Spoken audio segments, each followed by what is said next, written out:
Michael Jones. He has generously decided to return to the show to discuss America First, because it has been invoked by the presumptive GOP nominee, Donald Trump, when he was criticized for invoking the name America First in one of his speeches, I think, in April. And he's also written a couple of excellent pieces for Culture Wars magazine, Donald Trump and the Failed Casino, which I think is in the June edition, and Phyllis Schlafly Takes on the Oligarchs, which I think was in the April edition. Both discuss the issue of grassroots, the people versus the oligarchs, and the same problem, the problems that we're confronted with today politically. But first I want to talk about America First. And America First, of course, was the anti-war, non-interventionist, maybe isolationist, as some would say, Midwestern movement back 1940-41. It garnered support about 900,000 paying dues members, and it opposed the Roosevelt administration's drive to war in the 1940-41 period. Dr. Jones, how are you doing tonight? Good. America First. Donald Trump used that term recently, and I ran across a piece in CNN, written by, I can find that piece here,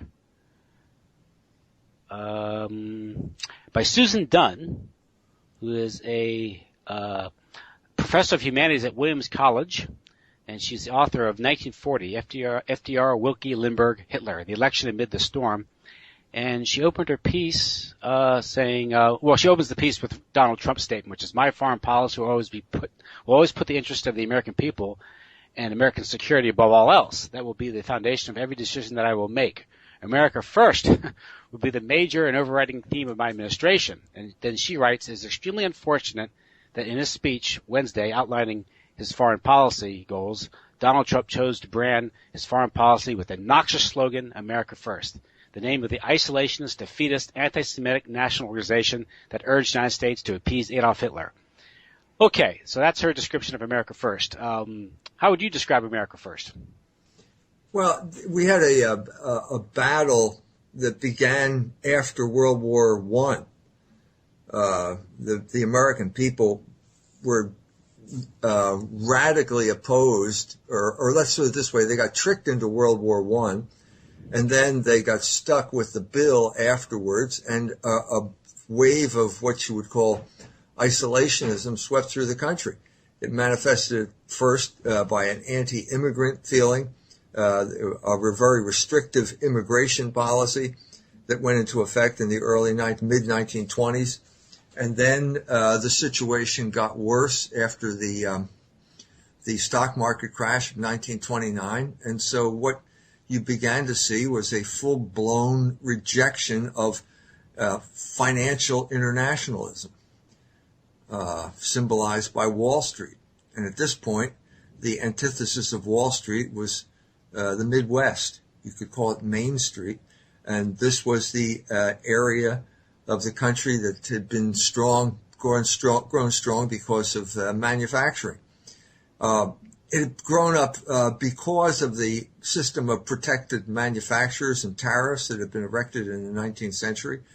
And it was the most powerful industrial machine in the world at that time, crippled by bad finance. And so this too began in around 1913 with the beginning of the Fed, when the government got into high finance. J.P. Morgan had died. There was no more banker of last resort. The government had to step in. And what they realized at that point was that 90%, I think the figure was like 90% of all the businesses in the Midwest financed their operations, capital expansion through profit. And so at this point, Wall Street and the financiers are excluded from a huge market. And so over this period of time, they try to insinuate themselves. They want to lend money to these people. They want to get control through debt. And the whole thing blows up in their face with 1929. And by the 1930s, you have a large-scale reaction against capitalism and international finance. And these people are not going to take it lying down. And so for the 1930s, you have a battle.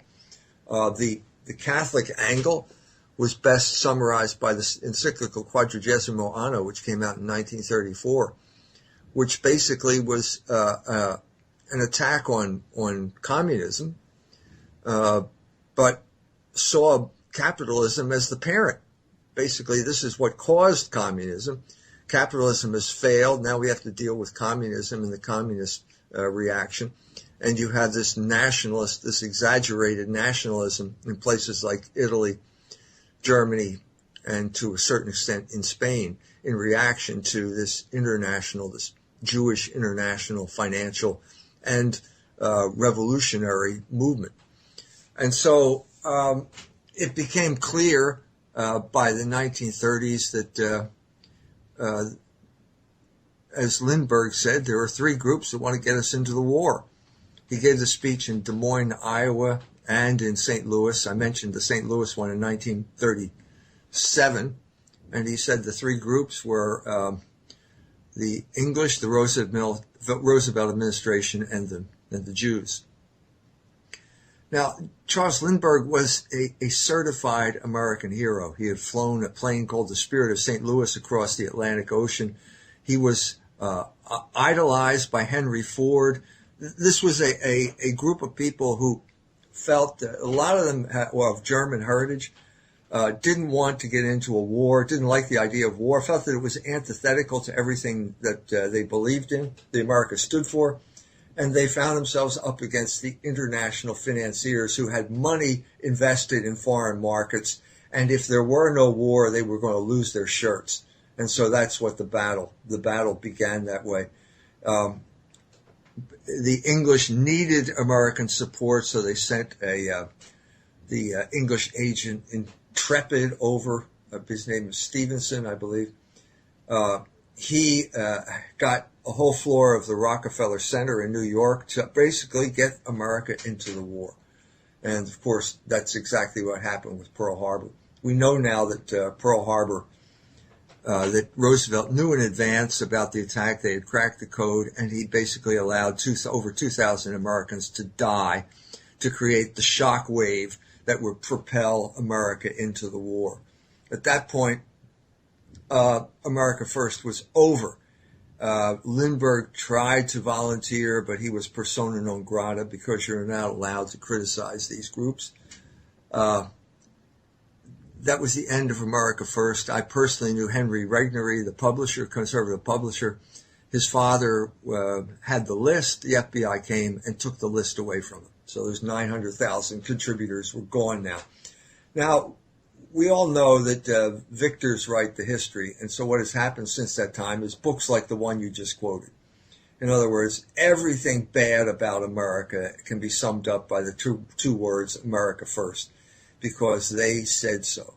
And even another recent example of this kind of undying Jewish animus against this was Philip Roth's book, The Plot Against America, a great example of Jewish paranoia. I mean, Philip Roth is on top of the world. He's been on top of the fictional world since 1969. And here he is kind of fearing the ghost of Charles Lindbergh. And all of these people, Father Coughlin, for example, is completely demonized by these people. Because why? Because they lost. They lost the war. But what does that mean? What lost? What lost was the Midwest. What does that mean? That means no foreign entanglements. It means protected manufacturers. It means high wages. All of these things were gone. All of these things were destroyed. And once the oligarchs got their hands on the levers of power, they completed, it was just one thing after another. So obviously, when 1941, there is no interest in the federal government to destroy the manufacturing base of the United States. This has to become the arsenal for democracy. We need that Ford plant in Willow Run to make bombers instead of trucks. And so it's all been repurposed, reconfigured, and it starts churning out weapons to win the war.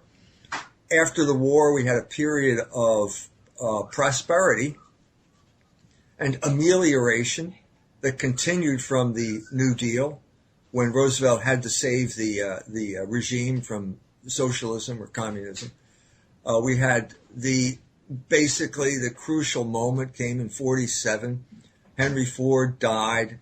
His grandson took over, Henry II, and sat down and actually dealt with the UAW. And so at this point we had high wages. High wages allowed people to raise families, raise children. It brought about broad-based prosperity in the United States of a sort that is now a distant memory to people of my generation, the baby boom generation. They remember their fathers coming home at 5:30 for dinner, going out and playing baseball after dinner. All this stuff is gone. All this stuff is gone. And in its place, we now have the gay disco. The gay disco, which is the symbol of America. I'm not making this up. This is Frank Bruni in the New York Times. He's a homosexual. The whole murder in in Orlando, the disco murder.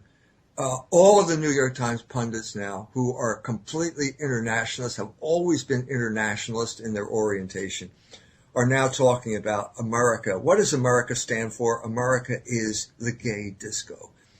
And love it or leave it. And if you don't support the gay disco, you're not an American. This shows you how far we have come from the days when real issues were on the table, namely from the 1930s and then in the 1950s. So in the interim, what you saw, the crucial turning point was the late 70s, from 75 up until 79, when basically the oligarchs, the people who control the Western world, turned on what they called Fordism, which is what I just described, another word for America First, at least a facet of America First, and decided that they were going to abolish the industrial infrastructure of the Western world. They were going to put it on the block, and this happened beginning with the Reagan administration. Paul Volcker became head of the Fed. He immediately raised interest rates and killed the economy. It was like chemotherapy for the economy. We're going to kill the economy because we want to drive down wages. And for the past almost 40 years now, we've had this atrocious anti-labor, internationalist, sexual liberationist regime that is the antithesis of everything that America stood for. So something this radical, so basically what happened at this point was that, okay, England and America put them on the auction block, put those factories on the auction block.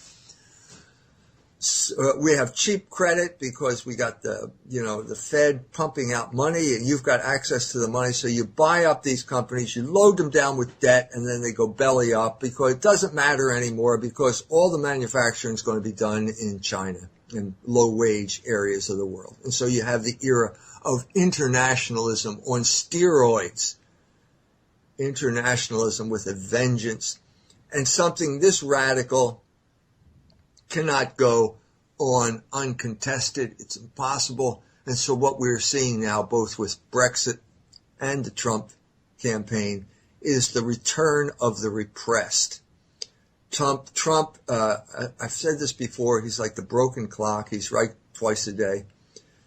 And he's right with America First. I was at the Trump rally in South Bend, Indiana, and said later that the important thing was the 5,000 people on the other side of the stage, not the one guy with the blonde hair up on the front. That is a wave, that represents a wave of discontent. This is an uprising against the oligarchs. The New York Times agrees with me, so it must be true.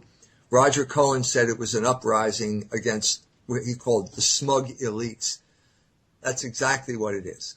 The smug elites in the United States and the smug elites in Europe, known as the European Union, all those unelected bureaucrats who are running the lives and ruining the lives of large numbers, especially the working class people in places like England.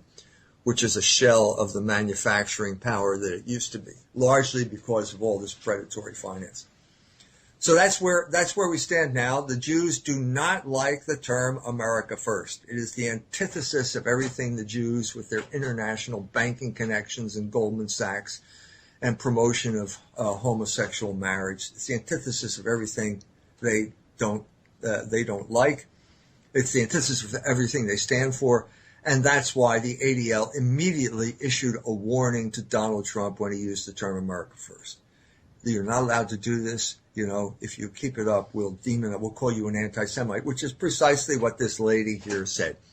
The professors are all stooges of the oligarchs. That's what you're there for when you're a professor. And so they write these fawning books and they take up these things and basically demonize the people that the oligarchs want demonized. So that's where we stand today. It's their 30 pieces of silver, so to speak, right?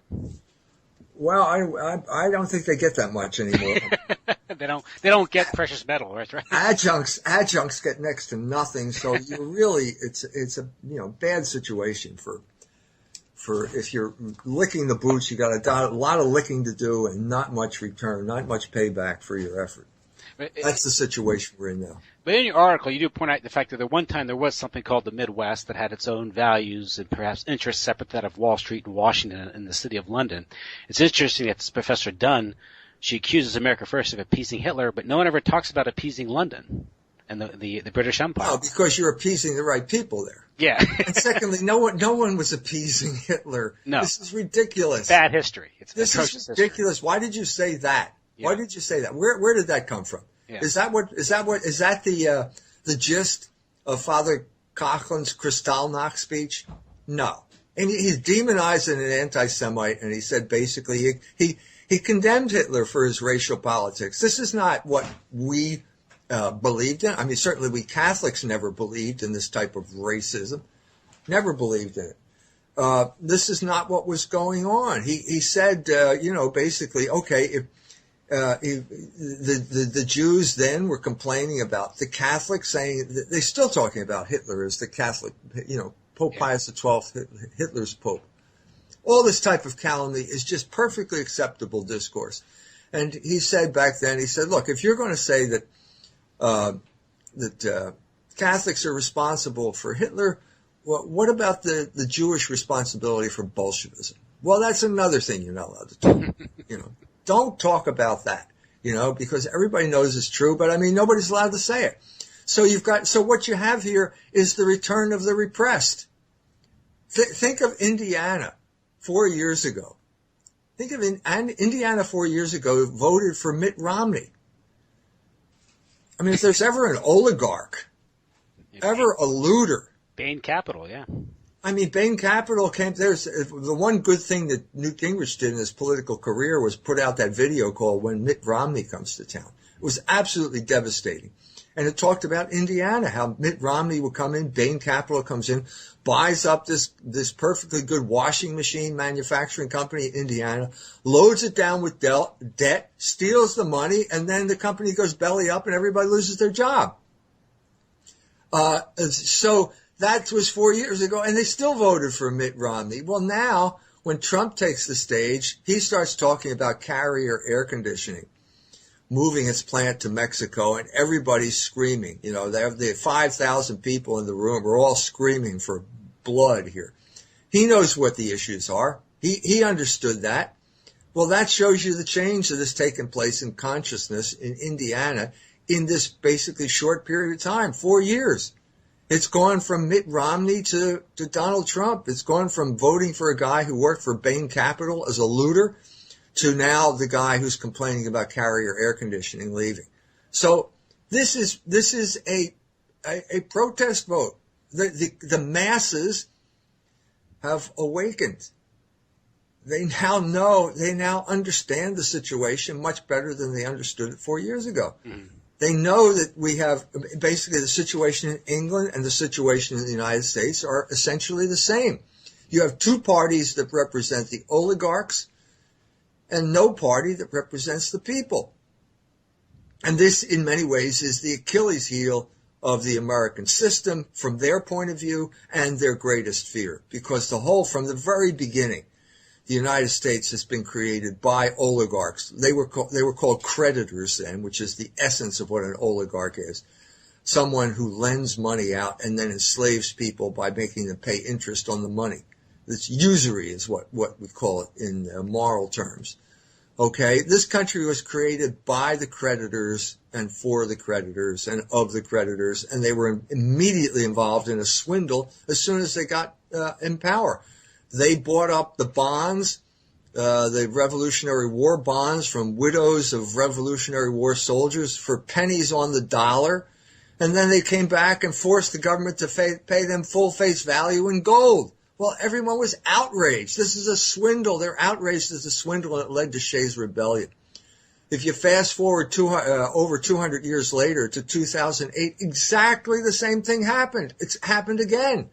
You know, with the stock market crash, Goldman Sachs is left holding the bag here with all of this bad debt. So what do? They connive with the Obama administration, with Tim Geithner, who then offers up AIG as a sacrificial lamb. Why did they do that? Because AIG was going to take Goldman Sachs to court and say, no, you're going to have to prove this. And when you got bondholders, if the thing goes bad, the bondholders take a haircut.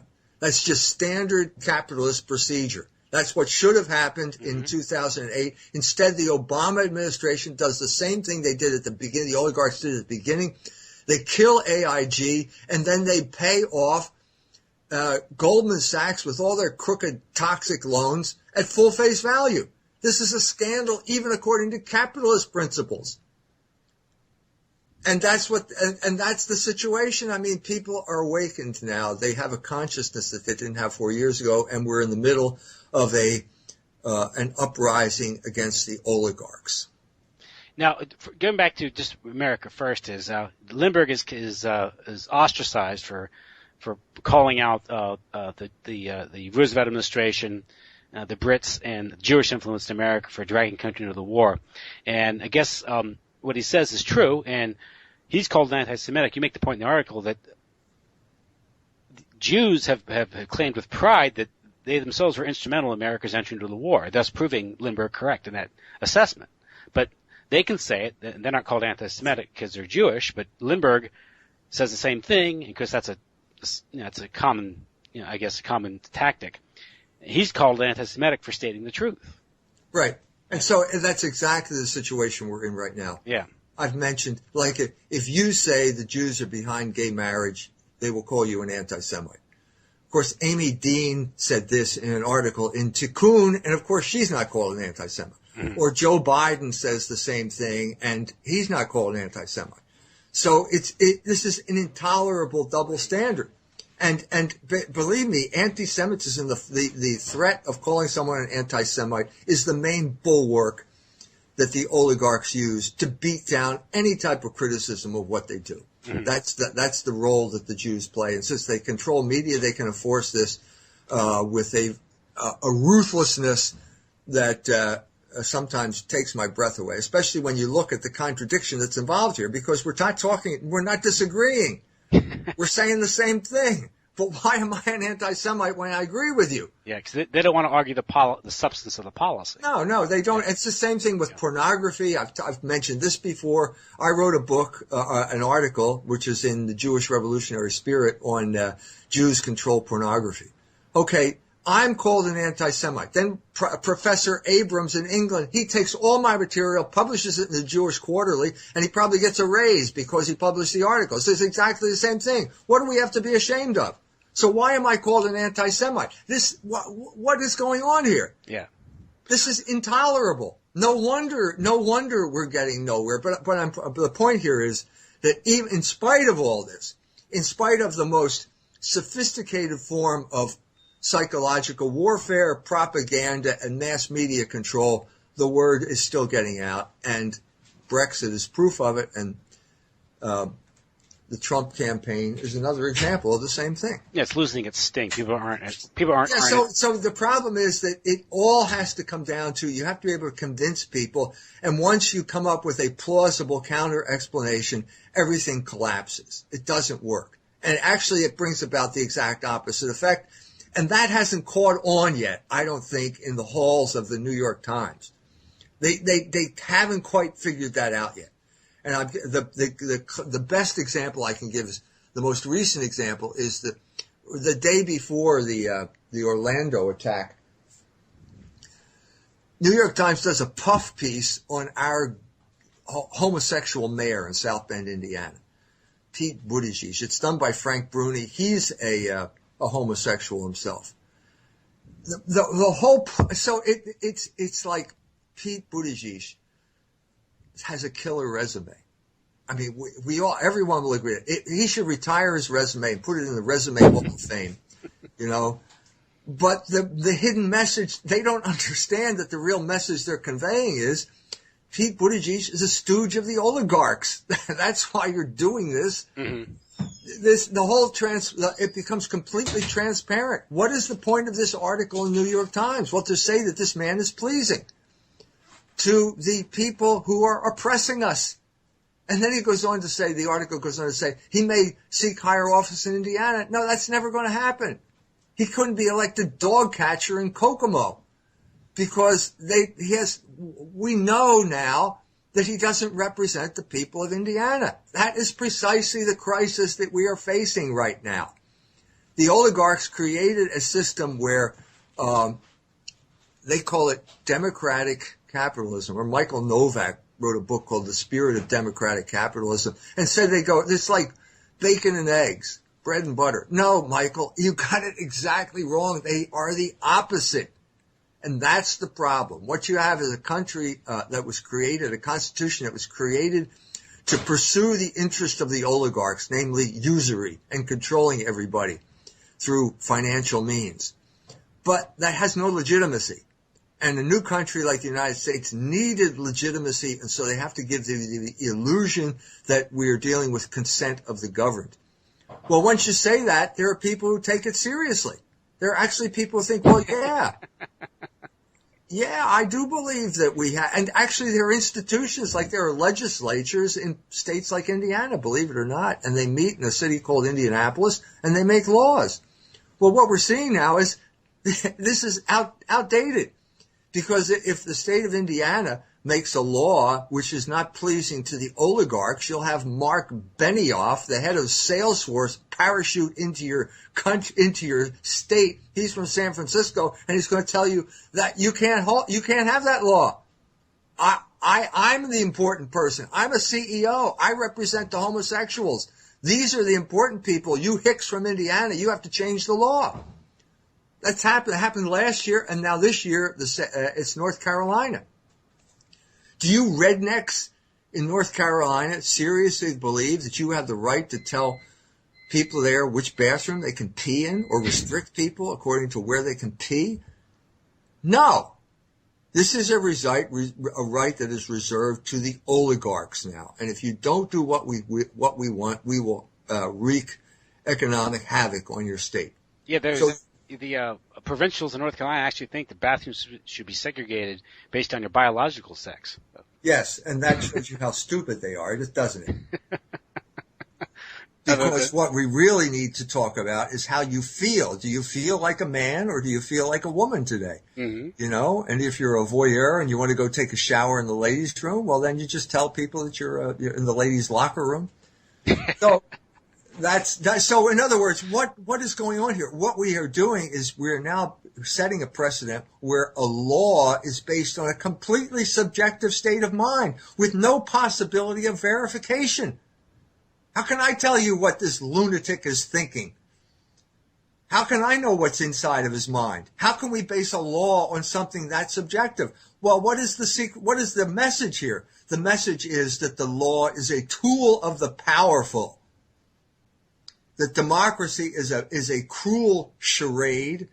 It's a facade whose only purpose is to ratify the schemes of the oligarchs. That's the only purpose for a popular vote. And if they don't do it, then don't do it right, then we will remind them until they get it right. This is the crisis that we are now facing in this country, and also the crisis that's going to be that has just been unleashed on England because of the Brexit vote and will pervade all of Europe now. Because the system has been exposed, the hypocrisy of the system has been exposed for everyone to see. Now, with you in the article on Donald Trump, you pointed out a piece that Paul Krugman wrote. He called it the failed casino, his view of the economy, and you put it well here. With this, he says it was Trump's comment about bankruptcy that led Paul Krugman to claim that he was going to run the country like a failed casino. So at this point, it's worth asking Mr. Krugman to explain the difference between Revel and a failed casino known as Wall Street. The answer is obvious. When a casino fails in Atlantic City, the creditors get haircuts and content themselves with pennies on the dollar. When the casino known as Wall Street fails, the government makes their debts whole at full face value. If Donald Trump had crammed down Goldman Sachs the way he crammed down the claims of the creditors of the city's failed casinos, the world would be a better place, and the United States of America would have $4 trillion to spend on something other than usury payments to the wealthy. The citizens of this country, in other words, would have more money to spend on products manufactured in places like Indiana. Amen, brother. Who said that? That was a great piece of writing. A genius writer. Who is that guy? If Mr. Krugman is Mr. Krugman in favor of bailing out failed casinos known as the failed casino known as Wall Street? Of course he is. Because he works for the oligarchs. Of course he does. Yeah. Of course he does. Guess what? He was called into Iceland. Guess what he advised the Icelandic people to do? Pay off their debts. Yeah, that's right. And they said, "Thanks, Paul. We'll see you later." And they stiffed the bankers. They said, "Our debts." They said basically the guy who did it is 2 blocks down the street. You can ask him for the money. If he doesn't have it, well, then you can wait, until he gets it to you. But we're not paying for it. And the stupid Irish did the exact opposite. And now they are going to be enslaved. They will be condemned to austerity, cutting back their pensions, no infrastructure improvements, because all of that money has to go to pay off the bad debts of some crook that ran the bank. But Dr. Jones, they're sexually freer than now. That's right. Guess what?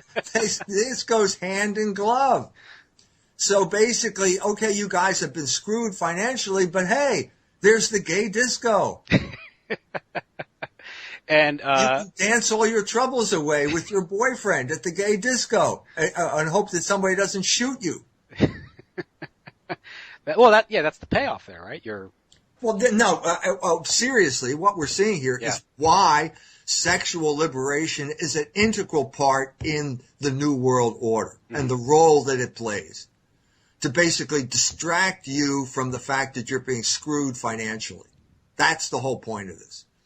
All of those gay boys down in Orlando, if they weren't in the gay casino, if they hadn't allowed themselves to be consumed by that lifestyle, they would have gone on and gotten married, and they would have had children, and then they'd be thinking, I need a raise. Boss, I need a raise. And they'd have some concern for posterity. That's right, and they'd be committed to a system, and they could be, they could unite, and they could work, which is basically what we're doing back to the 1930s. Remember when the left actually was interested in real issues like wages? Well, guess what? All they're interested in now is the gay disco. Yeah, sodomy is the. Basically, so that you see the role that sexual liberation plays in keeping everyone under control. By the way, there's another article I did on Michel Foucault in the May issue about how the oligarchs got their power, and basically the whole change took place in 1975. What you saw there was a meeting at Chateau Rambouillet in France, and Helmut Schmidt declared the end of Fordism. Fordism meaning industrial infrastructure, high wages, and so on and so forth. Mm-hmm. Production will now go to China. Now, the other interesting thing that happened in 1975 is Michel Foucault, the philosopher king of France, the successor of Jean-Paul Sartre, this is his term and its biographer's term, sealed a pact with the devil in Death Valley, took LSD in Death Valley and had this epiphany. And basically what the epiphany was, the deal is he betrayed the left. And he said, now you let us screw ourselves to death, which is what he did in the bathhouses of San Francisco, and we won't complain about your economic system. That was the crucial turning point. That is the system that we have today. Mm-hmm. That's, in other words, if you give us the gay disco, and we won't complain about low wages. That's what's going on. You summed it up well in the piece here on Trump. It goes something like this. Hillary Clinton summed up the zeitgeist in spite of herself when she said, even if we broke up the big banks, we would still have racism and sexism. What she really meant to say was, the oligarchs pay me to distract voters with fears of racism and sexism so they don't threaten to break up the banks of the oligarchs whose money funds my campaign. The same trick. Yeah. Yeah. And that, it gets into the sort of the Black Lives Matter and George Soros and him funding, spending $30 million in Missouri to stir up trouble. And it's what because what the NGOs are doing in the Ukraine and, other areas of the world to stir up trouble. And, Now, in this other piece you wrote on Phyllis Schlafly Takes on the Oligarchs, how she almost single-handedly, I guess you could say she did because she was such a masterful organizer, she stopped this locomotive called ERA coming, it was coming down full steam, and she just stopped it dead on. Yet she herself internalized many of the beliefs and values of her oppressors. Right? That's right. That's right. I characterize Phyllis Schlafly as the abused wife of the Republican Party. Mm-hmm. Let's cut to the chase. She was the greatest grassroots organizer in America in the 20th century. Nothing compared to what she did in derailing the ERA, and she did it by mobilizing women who would go and lobby these state legislatures all across the country. Well, guess what's under attack right now? It's the state legislatures, because they, in a sense, are amenable to the will of the people. Mm-hmm. And that's precisely the problems. But the Republicans didn't like that, really. They like it when she tells the ladies to go out and pull the Republican lever. But, they don't like the people. Let's face it. And she's masterful in describing the history of the Republican Party, of choosing basically a fall guy who's chosen to lose. Wendell Willkie being the classic example, because all of these Republicans were internationalists. They were all involved in finance. They wanted Roosevelt to win. They wanted America to get in the war, so they nominated a fall guy from Indiana. Nobody ever heard of Wendell Willkie. He was a complete creation of Madison Avenue and Time Life. That simple. And so he took the fall. The same thing happened with who's the Viagra guy? I forgot his name. Bob Dole. Bob Dole, yeah, was chosen not to win the election, but to destroy Pat Buchanan and destroy the Buchananite wing of the party, make sure they did not get in, could not vote, and so on and so forth. So that's what it is. So based on, I wrote this, I guess I wrote this in February, March, and I said the same thing's going to happen to Donald Trump. What I didn't realize was how powerful the support, the groundswell behind Trump was, and it got so powerful that the Republicans are just in a quandary. They don't know what to do.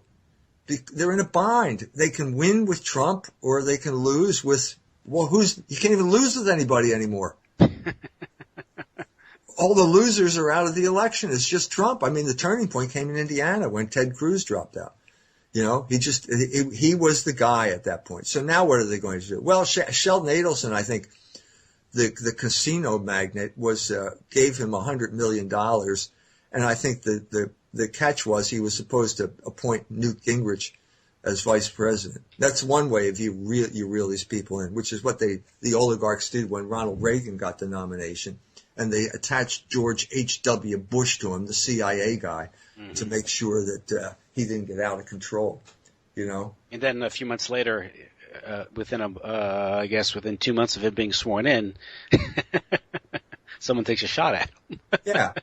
And anytime someone takes a shot at the president, I think the chief suspect is the vice president. I think that's well. The shooter was their family were actually business associates and very friendly with the Bushes, and of course that's not talked about. No, and you have to know what the schedule is, and so it's got to be somebody close. Well, I mean, this is what happened with John F. Kennedy. I think Lyndon Johnson was involved in the conspiracy, and then you have a situation like George W. Bush, who was basically run by Dick Cheney. He was the vice president attached to him to make sure that he did the bidding of the oligarchs. Mm-hmm. So I was going to say that who knows? I predicted there would be a brokered convention that they would not give the nomination to Trump. But I don't see how that's possible anymore. I just don't see how it's possible. Well, so they'll have to find another way to bring him under control. Well, the Trump campaign is in trouble because George Will announced he's leaving the Republican Party. Oh, my God. Did the sun come up the next day? Is this the end of the world as we know it? I mean, who has been listening to George Will? He won the Pulitzer Prize in 1977, and everybody, walked out of the room. Remember when George Will used to talk about, was against abortion, talked about his retarded son and all that type of stuff? Well, now, I mean, the even worse was the Robbie George and George Weigel with that manifesto, that Catholic manifesto in National Review. Trump is not a true conservative. What does that mean? What does that mean other than you're the commissar, Robbie? I mean, you're the guy who tells us what a true conservative is? Give me a break. All you're saying is that you're irrelevant to the whole political process. Well, the National Review is an interesting story because you get William F. Buckley, and William F. Buckley has been called the Pied Piper of the right. And his job was to sort of corral the conservative movement and get rid of the miscreants who actually questioned the Cold War agenda. Yeah, he was a commissar. Yeah. And the proof of it was what he did to Joe Sobert and Pat Buchanan. Yeah, Joe Sobert. That was in the early 90s. They had the temerity to point out that the Cold War was over. And we don't need all this nonsense. Yeah, Pat Buchanan in the early 92, 96, he was the Ahmadinejad of his day. The Jews were so upset with Pat Buchanan that they had to yank Buckley's chain, and Buckley denounced him as an anti-Semite. Just an act of complete craven perfidy. But that's a lot of these. It's been called National Review, Buckley as sort of CIA conservatism. Because, of course, he worked for the CIA. He worked for E. Howard Hunt in Mexico. Right. And the seed money for National Review was never accounted for, which, given the history of the Congress of Cultural Freedom and the involvement of the intelligence community in publications. It came out at exactly the same time that the Congress of Cultural Freedom was funding Encounter and things like that. They put two and two together. At the same time, they're in a few years they're going to be behind the publication of Ms. Magazine and the development of feminism. So right. Here you have the dialectic being created. They're covering all sides. Right. Getting people to talk about sex, to fight about about being men and women. At the same time, they're acquiring or they're accumulating their usurious profits. That's right. To distract us all from the real issues. That's right. That's exactly the point. And double. As you say, they're doubling the workforce and destroying the family and the communities that these families flourished in, right? That's right. Mm-hmm. That's right. And Indiana is a prime example of that. Indiana is a conquered province. And one thing is, by reading your work and others, is just with some good research, you realize that much of what unfolded in the second half of the 20th century, post-war America, wasn't market forces. It wasn't the development of society, reacting to economic trends and all that. It was a psychological warfare operation, a mass social engineering scheme concocted back probably as early as the late 30s or early 40s, if not before that. But with the destruction of the urban neighborhoods, interstate highway system. That didn't kick in until after World War II. But it was basically the psychological warfare establishment that staffed all of these operations. Mm-hmm. I have that in my book, The Slaughter of Cities, which is about urban renewal, and the destruction of Catholic neighborhoods, and also in libido dominandi, which is the sexual social engineering that took place during this period of time. Yeah, one thing I thought was interesting was in your article in Schlafly, you mentioned, I guess there was Schlafly's biographer mentioned there was a placard at an anti-ERA rally that said if you like Judge Garrity, you'd love ERA, and they're invoking, the busing issue in Boston. That's right. That was really the thing. The Catholics had been so brutalized by social engineering that they were ready for what they thought was the antithesis of social engineering, namely the free market. And of course that was just worse. It was jumping from the frying pan into the fire. And this is how the Catholics, of course, were forced into the Republican Party by the changes in the Democratic Party in the 70s with McGovernism and right. As Nixon called, was it amnesty, acid, and abortion? Yeah. 72, the George McGovern campaign. That's right. Where they basically, between 68, the attack on Mayor Daley that took place in Chicago, to 72, the Catholic ethnics were purged from the Democratic Party. And by that point, they had no place to go. 76, they weren't even addressed. And then finally, Reagan got the bright idea. No, that's not true. I mean, Nixon did address these people. He did actively court the disaffected Catholic ethnics. They were part of the silent majority, I guess. That's right. Yeah. He did court these people, and they did respond. So that began with Kevin Phillips' book, what did he call that? The emerging Republican majority in 68. So that's when it began, and then of course the Catholics got betrayed by the Republicans ultimately as well, especially when the Jews took over. The neocons took over the foreign policy, and basically nothing ever happened on abortion, but we got plenty of wars in the Middle East. This was primarily occurred, I guess, it was after Reagan was elected, correct? Yeah, that's when the big, it just increased over this period of time. This is the period of when the Jews took over total cultural hegemony of the United States during this period of time. I guess they got control of the grant money. I think it was Chronicles magazine that was cheated out of some grants. That's right. It was the Bradley Foundation, and Chronicles was supposed to. The Chronicles was supposed to get a $250,000 grant, and Richard John Newhouse hijacked the grant with the help of Midge Decter and Norma Bedard's. And First Things was created as a result of that. And Chronicles was I subscribed to it back in the early 90s. And I remember reading it. It was completely different. It was, just after the fall of Berlin Wall. It was my first introduction into this stuff because despite default, I was a mainline Republican conservative. I was a Catholic Republican conservative, like many other Catholics. You identified with Reagan. And I started reading some of the articles in there. Of course, this is the early 90s. And I remember it was the December 1991 issue, the 50th anniversary of Pearl Harbor. They devoted a whole edition to America First. Right. Yeah. And that's to their credit. They were on to the neoconservatives before anyone else was. Yeah. They exposed what was going on before anyone else did. Mm-hmm.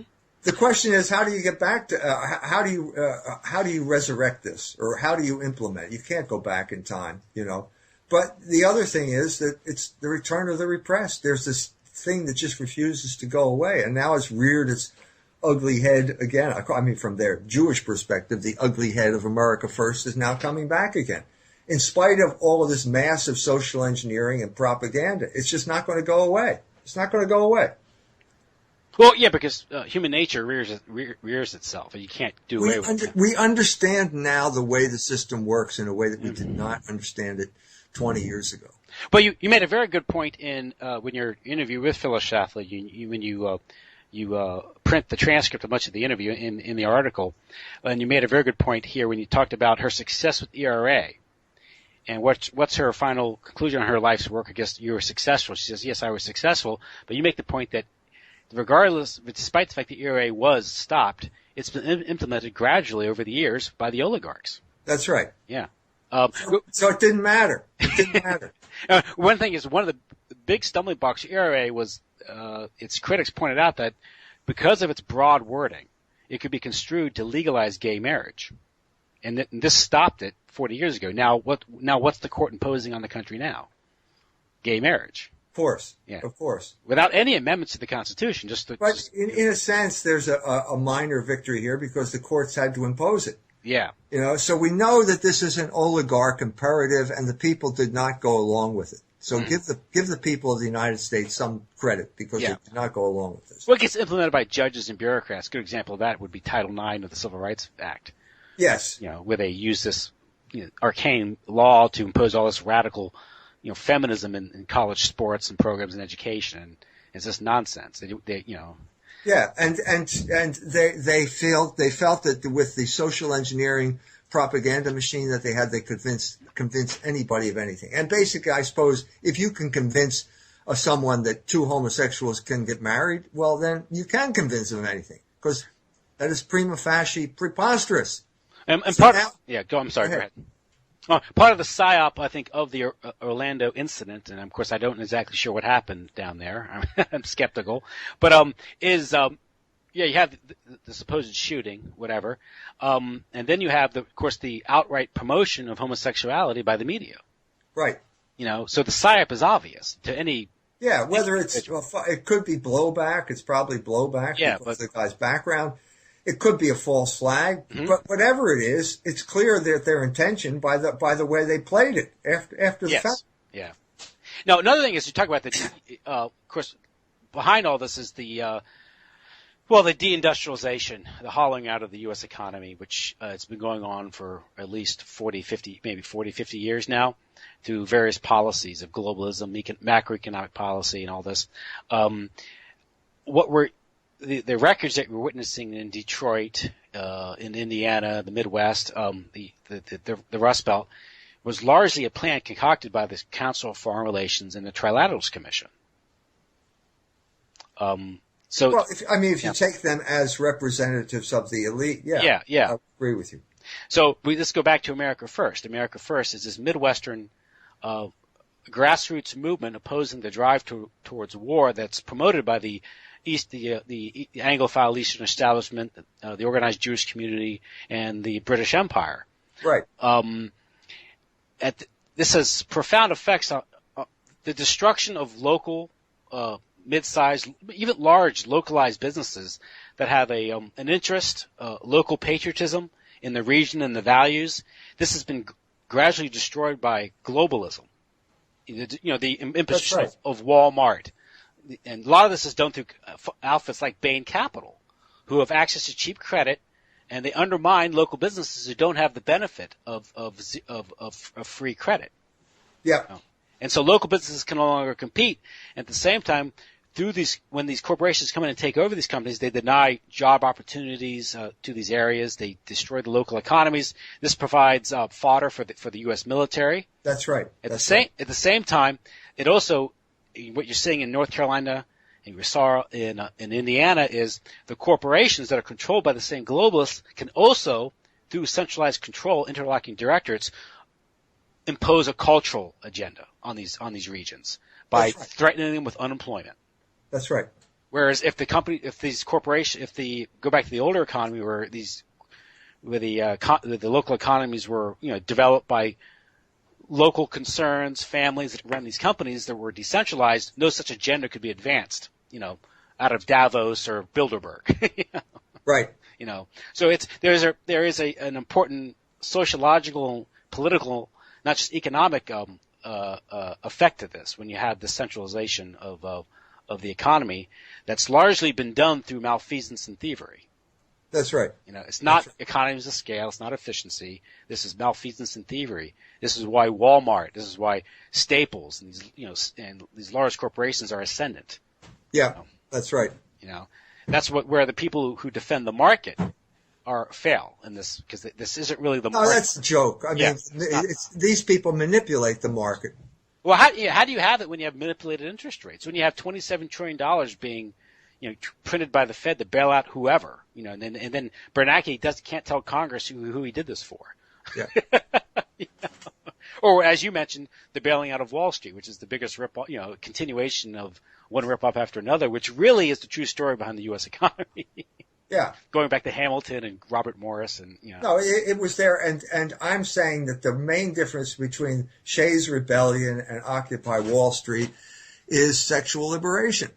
because it's the most effective form of control, and it completely short circuits the immune system of the country to protect itself from these predatory economic microbes or macrobes or whatever you want to call them, who basically take your brain over and colonize it so that you can't resist. Your immune system goes down. Well, what's funny is if you even look at what happened in China, how they destroyed China with opium, the British East India Company, and that was done to maximize profits and reverse the payment imbalances. The balance of trade, because they were losing money on tea. Yeah. They needed something to balance the tea payments. But the idea that these people would destabilize China, then set China up to be the model for the monopolist capitalist system, why David Rockefeller has such love for Chairman Mao, right? Yeah, yeah. Well, Milton Friedman did it. Milton Friedman went there and told the Communist Party bosses how to turn their children into oligarchs, billionaire oligarchs, and that's what they did. Mm-hmm. And that's he. And what school did he come from? Milton Friedman, Chicago, University of Chicago. And who built that university? The Rockefellers. Is that just a coincidence, you think? Do I win a prize here for getting all these questions right? Am I the smartest guy in the class here? Just there you go. I mean, you can follow it. But the point is, and of course, the Rockefellers are also behind the promotion of sexual liberation with Kinsey. Kinsey and also birth control. All of these are forms of oligarchic control. It's time to wake up, America, and realize that every sexual freedom you have is a form of bondage and a form of economic control. That's what it's there for. Mm-hmm. And the two go, I guess you beguile or you distract them with, with nudity on television and pornography, and then that you can have your way with everybody. That's right. That's the purpose of it. That's the political purpose of all of these things. Mm-hmm. And so if all you think about is screwing, you will get screwed. That's right. There's still some justice in the world, isn't there? Well, God will not be mocked. That's right. That's another better way of putting it, I think.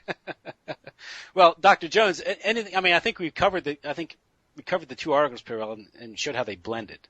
Is there anything else? Any other observations? Or? No, I think we're in the middle of an uprising against the oligarchs, and now we need to spread this consciousness to as far and wide. So I guess hard work, a lot of prayer, and maybe something good come out of this. It's the fact that we're relegated to the choice between Trump and Hillary Clinton. I'm not a big fan of Trump, but I understand what's behind the steam behind this campaign. Yeah, that's the important part. I think that's the important part. And like you said, he's a clock that's right twice a day. Yeah. So that's what people have to consider, I guess, if they're given to voting. I don't put too much faith in electoral politics, particularly national electoral politics. I think at this point it's more of a cultural thing. We have to get back the culture, and that's more of a gradual approach. I think maybe we should borrow from the Fabians. I don't know. So, on that regard. So, great. Again, your website is culturewars.com, correct? Yeah. And you're the editor of Culture Wars. Your latest book is Barren Metal.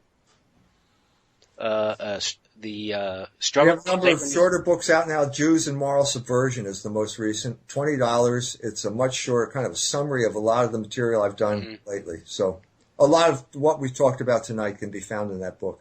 And also the two articles again you can still get the April issue of Culture Wars. April and the June issue are available. So the June issue covers the Trump the failed casino. That's right. So.